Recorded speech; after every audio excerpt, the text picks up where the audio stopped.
Hi, thank you so much for agreeing to help us with our psycholinguistic project.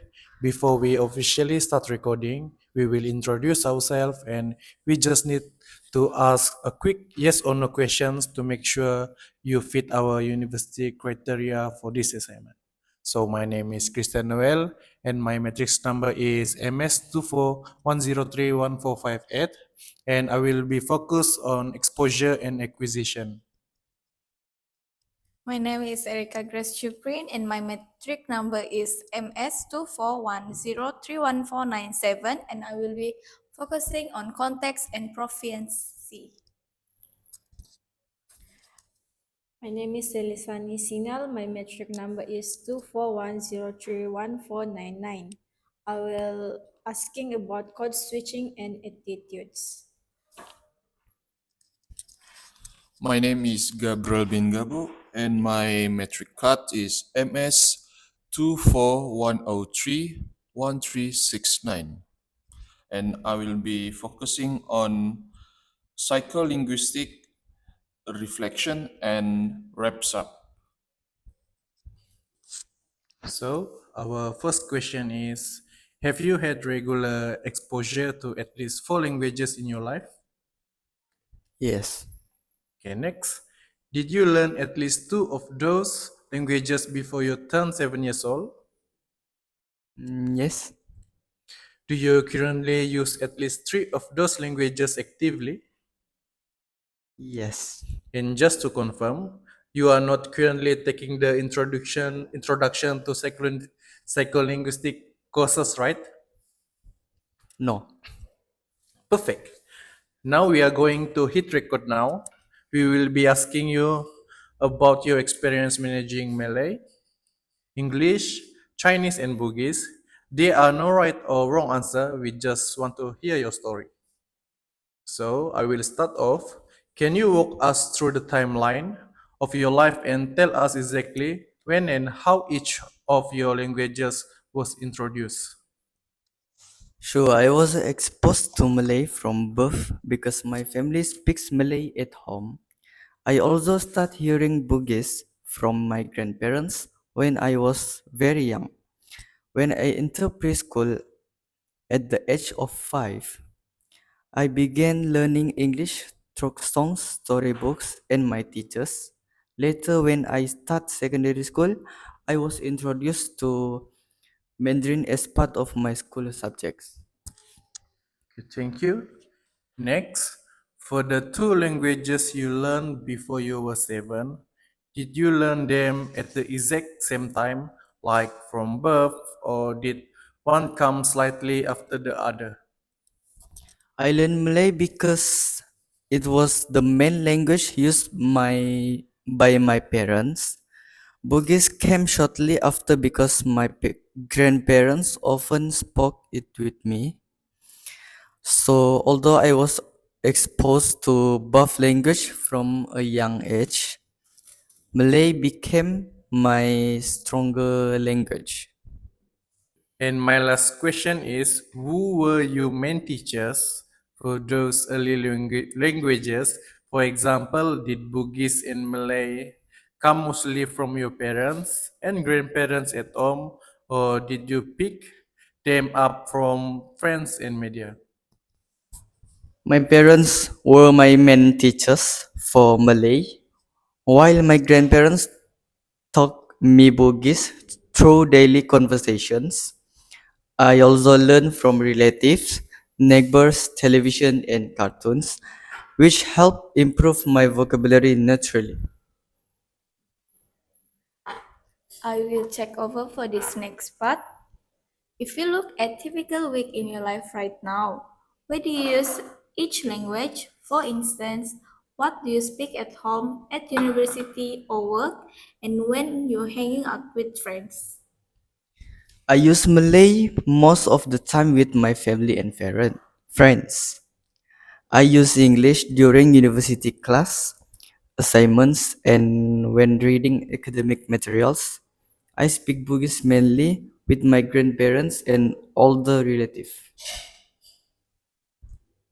My next question is, Has your strongest language changed over time? Did a language that used to be your main one take backseat, and why do you think that happened? Yes, when I was younger, Malay was almost the only language I used.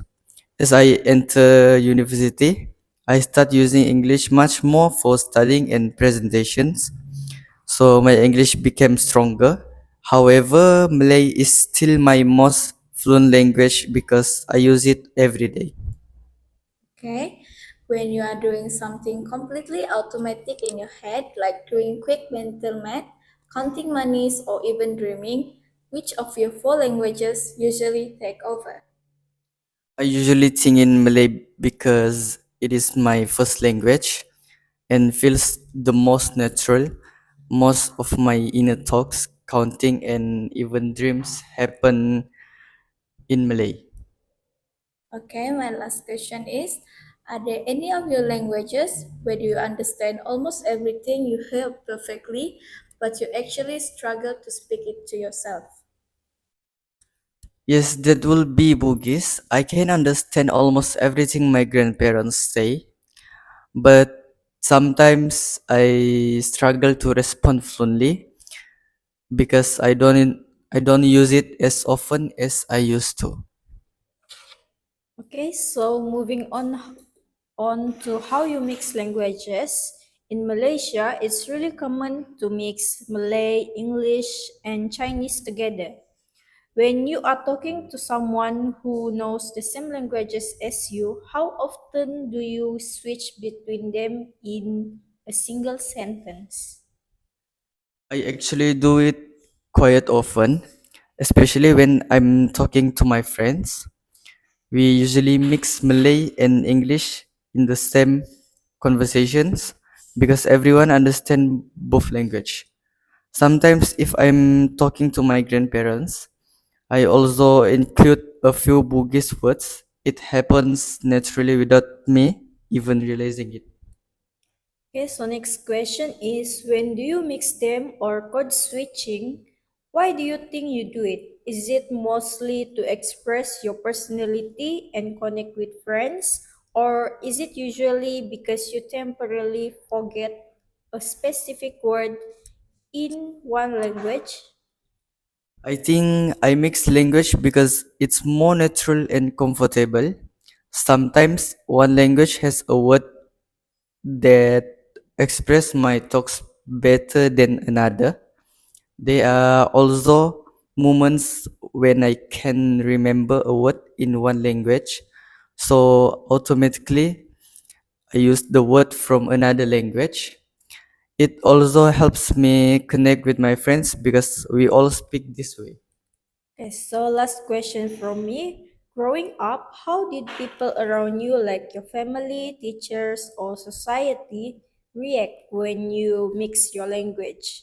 Were you ever corrected or told to keep them separate? My family didn't really mind because they also mix language at home. However, my teachers usually encourage us to use one language at a time, especially during English or Malay lessons. They wanted us to improve our grammar and vocabulary. So I learned that code switching is acceptable in casual conversations, but not always in formal situations. Okay, thank you. So I'm going to take this part. So for our reflection and wrap up, I want to ask you in for our final section, we want to know how your brain handles all of this. Do you ever get that tip of the tongue feeling where you know exactly what you want to say, but your brain pulls up the word the wrong language, like thinking of the Chinese word when you mean to speak English? Yes, that happens quite often. Sometimes I know exactly what I want to say, but the words appears first in Malay instead of English, or sometimes in Bugis or Chinese, I have to stop for a few seconds before I remember the correct word. It can be a little frustrating, but it usually doesn't last long. Thank you. So for the next question, do you ever find that the grammar, sentence structure, or accent of one language accidentally bleeds into another, especially when you are tired or stressed? Yes, especially when I'm tired, I sometimes use Malay sentence structure while speaking English, or I accidentally translate praise directly from Malay into English. My accent can also become stronger when I'm speaking quickly. I usually notice it afterwards and correct myself. Thank you. So lastly, honestly, does juggling four distinct language in your head ever feel mentally exhausting, or is it completely effortless at this point?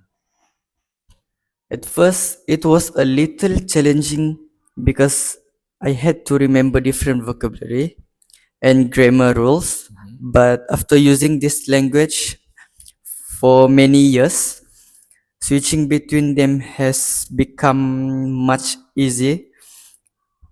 Sometimes it can still be mentally tiring during long presentations or exam, but in everyday life, it feels quite natural. Thank you so much for all of this insight. To wrap up our data collection for our presentation, we need a quick 30 seconds video of you in action.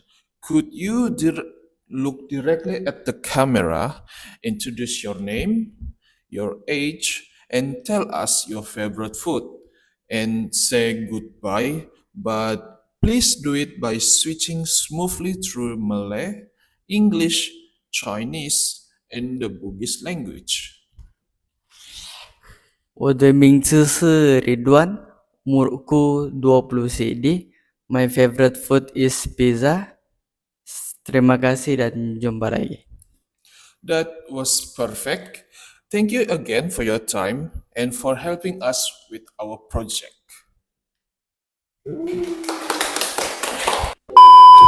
MS24101. Oh, sorry, it's wrong.